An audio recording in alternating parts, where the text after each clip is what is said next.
I just posted my March budget video a few days ago, and I got a lot of comments saying things like, I'm overspending, or I'm spending too much, or I'm a convenience spender. And if I'm gonna be honest with you, my initial reaction was defensiveness and denial. For the first few hours, I was like, yeah, I don't think you're right. So I'm just gonna do what I wanna do, because I don't agree with all commenters all the time. Everybody has different takes on this.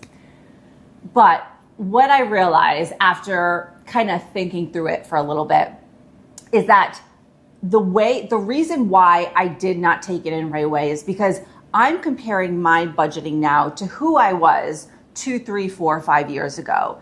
And when I compare it against that person, my budgeting now and my spending now looks incredibly controlled. But when you start seeing the same type of comment over and over again, you kind of have to take notice. And so I started thinking that maybe there's some truth to what you're saying, because since January, I've been feeling somewhat tight financially. Like my savings is not growing as high as I want it to. And even though my income should be pretty comfortable considering I don't have any debt, it still feels somewhat tight. And so I've had this nagging feeling like I have full control of my budget, but there's like loose threads somewhere, or like little leaks that I just can't get control of and I can't see. There's something that I'm missing here. And it's like this little gut feeling in the background that I've just been kind of ignoring, combined with the fact that I've had this ultimate goal, especially since I became debt-free, to have a savings rate of 50%. That means my income after taxes, after any business expenses that I have to pay for, 50% of that I want to be in savings or in investments. That is my goal. And since I became debt-free, even though that is my goal, I've been treating it as a nice to have. Like, that will be great if I can get there one time. I'm taking it seriously, but not really. If I look at my actions, I'm not really taking it seriously at all. And so I feel like I kind of need to wipe the slate clean. I need to start off with a bare bones baseline. And so I started thinking, like, what do I do? Do I do a no buy? Do I do a buy nothing? Do I do extreme minimalism? Do I do frugality? Like, there are so many different terms and challenges and things you can do to kind of get your money in order, kind of do a reset to help you reevaluate the important things that you value that are worth bringing back into your life and into your budget. So the way I think through this, the way I understand these terms, is that minimalism is just about owning less, which I've basically done a decent job at. I've done 3 or 4 massive declutters. I've got rid of so much. So I don't think minimalism would work in this circumstance. Extreme minimalism, to me, from what I understand based on different definitions, is that you question everything by default. You are so extreme to the point that some people in the extreme minimalism movement don't even have furniture or sleep on a mattress because they question the importance and value of literally everything in their life. Editing out here, one clarification I want to say is that with minimalism, in my opinion, you can still spend a lot of money because you can just buy very few pieces, but very expensive pieces. Whereas extreme minimalism really analyzes anything that pulls time, money, or attention away from your life. And so I think that those two are quite different. A no-buy is basically a temporary tool, which I think we're familiar with. There's so many videos and even channels dedicated to just this topic. It's generally a temporary tool that you put in place 3, 6, 9, 12 months of not buying anything, or buying only things within your restricted guidelines and rules. And then buy nothing is the shared community group where you kind of connect with your neighbors, people in your area, and then you give and receive certain things for free. If you don't want something, you give it away, and vice versa. So that's how I understand these terms. I'm gonna do something a little different, sort of a take on that. I'm doing something called rational minimalism, and I will try to remember to link the article below that I read on this. But the way that I'm adopting the definition, or how it's working for me, is that everything that is put into my budget as a purchase line, or anything I consume has to go through an analyzation and has to prove its worth to me. It's worth in terms of improving my quality of life or improving my mindset in some way. I just don't feel like I can just start doing that today. I kind of want to shock the system a little bit. And so to do that, I'm going to go through a 30-day spending freeze. And this is what that looks like. Restaurants, I reduced from $300 to $0. If you are not aware, Michael and I have one date night a week. In my March budget, in the video that prompted this video, we did go way over budget on restaurants because we traveled and we dined out more. But in general, we have one date night a week where we will go out to dinner somewhere and we split that bill. And I just want to say, a lot of people had comments on how Michael and I share our finances and what I pay for and don't pay for. Fair. I put this out there. I mean, he doesn't really choose it, but I put this out there. So have your comments, fine. But you will not, like, you can fight me on it. You will never convince me ever. You can say that we act like we're roommates, that he should be paying for this, and this. There will never be a time when we don't split everything. Never, ever. And I just want to also be clear, us splitting everything 50-50 and me calculating every bill, making sure that I pay 50% of whatever we're doing is my choice. He literally does not care. He will pay for every single dinner out. He will consume every bill if he needs to. He does not care. This is fully my choice and I will never change it. So you can make all the comments you want. It's fine. I mean, it's free to do that. It's free entertainment. This is free entertainment and you can, free speech, please. I welcome it. I just want to put that out there that there's no way in hell. So long-winded to say 300 restaurants, 300 to 0. Coffee out. My budget was $70 a month, which is still stupid money. Before March, I wasn't really meeting that. I was like $40 to $50 a month on coffee, which is still a lot. It is. Coffee budget, $70 to $0. Personal care, I took it from $500 a month to $30 for April. And that $30 is only for anything that I might run out of. I think I'm almost out of my face serum, my vitamin C, so I might have to purchase that. Other than that, if I'm not completely out of something, I'm not buying anything. I took off my nails, no nails. Home purchases, I had $200 in my budget just because, we had moved in a few months ago. So I was like, if we need little things here and there, set of sheets or I don't know, just something. I had $200 in my budget for that. I took it to 0. This is so good. I took it to 0. And in my March budget, if you watch that, I talked about wanting to buy another candle. It's one of the little nice to haves that I added back into my budget. I did not buy the candle and I'm not buying the candle. Not now, not in April.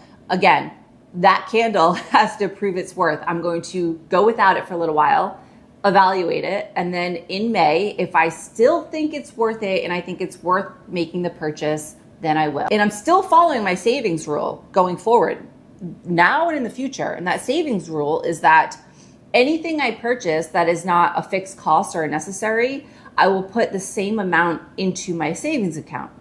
So if in May or June, I decide that a candle, for example, does bring value into my life, I will make the $34 purchase, but I'll also put $34 in my savings account. Groceries, $600 to $300. This is actually $600 to $300, still going to Whole Foods because, people like to give me crap for going to Whole Foods. I like Whole Foods. I like the shopping experience. I like the products that they have there. So that's what I'm going to do. It's also right down the street from me. I can walk there if I want in like 5 minutes.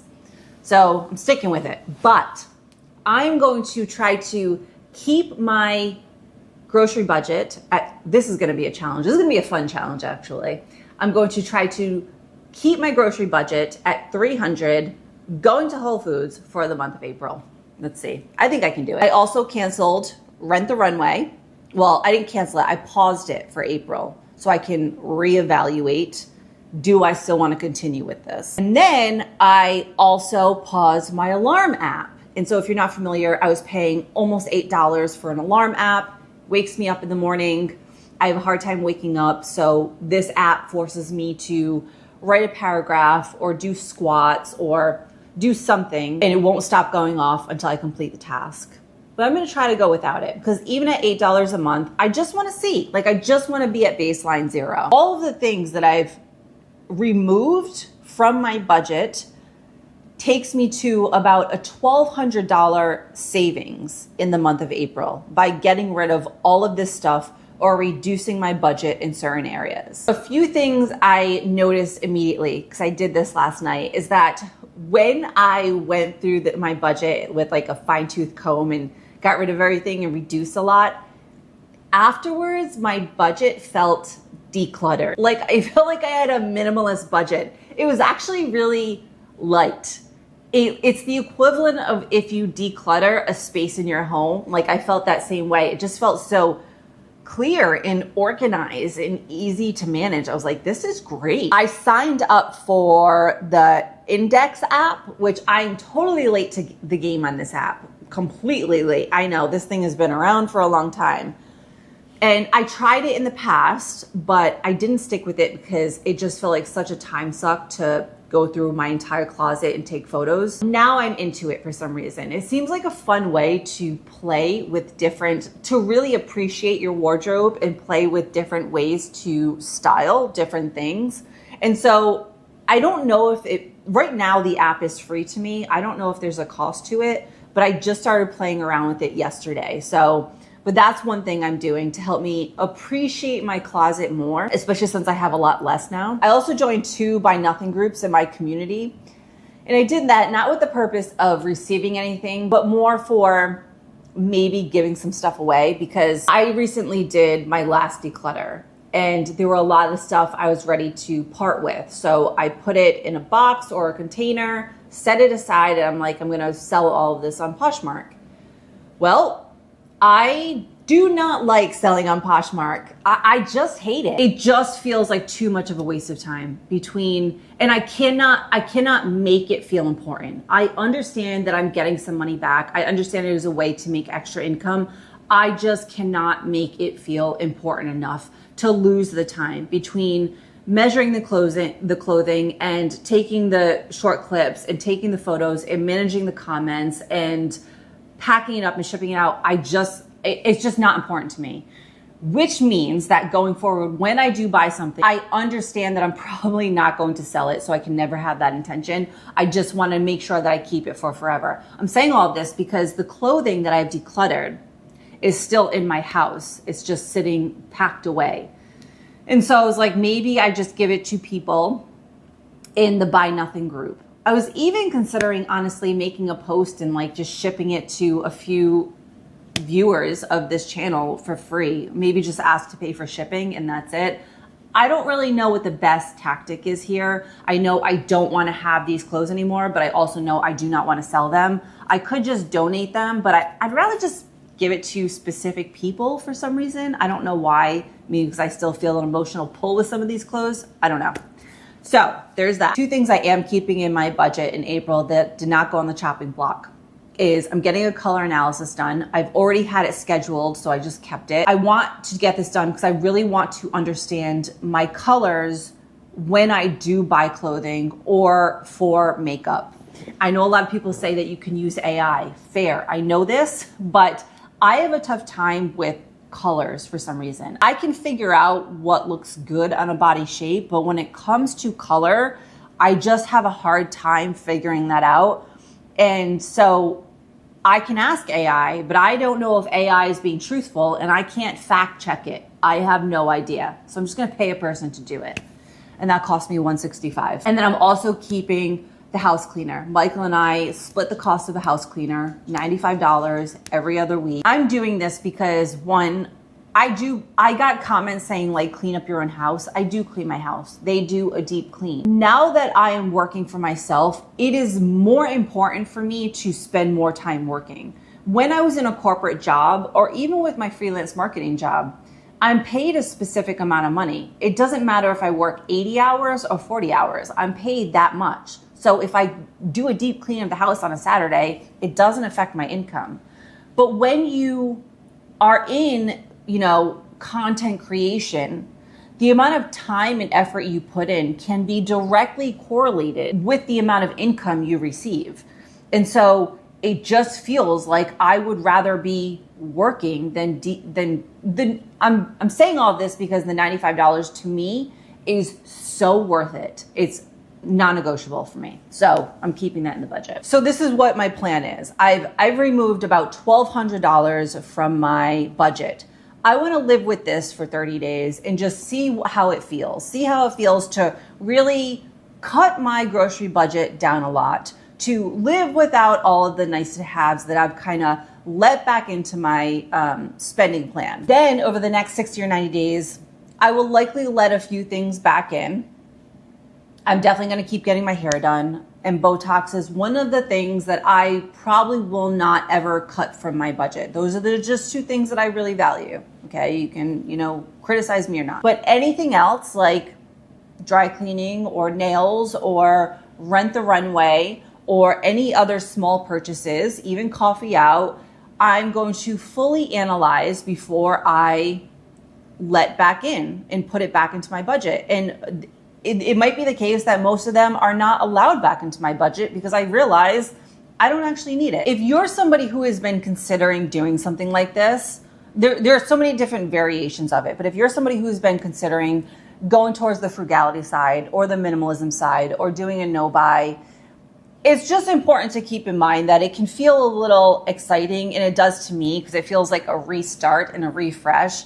But you also have to expect that going through the process, it does suck. In the middle of the month, I know it's going to be boring, it's going to be dull. Already, this is going to sound stupid, but it's the truth. Not being able to buy a candle gives me a bit of anxiety and a little bit of anger, a little bit. Because I'm like, I'm doing this to help myself, but at the same time, I'm also mad at myself because a part of me feels like I've already paid off all my debt. Like, can't I let off of the gas a little bit? Can't I just, enjoy the candle or enjoy the nails or whatever? But not really, because I'm actually not done. Yes, I paid off the debt, but that was just one little half. That was the first step. There are many more steps after that we have to keep working towards. One being a fully funded emergency fund, one being a 50% savings rate, and then also trying to put as much money into an investment accounts as possible. So not really. And so I'm saying this because this is also just notes to self. And if you are wanting to do something like this, just expect it to suck.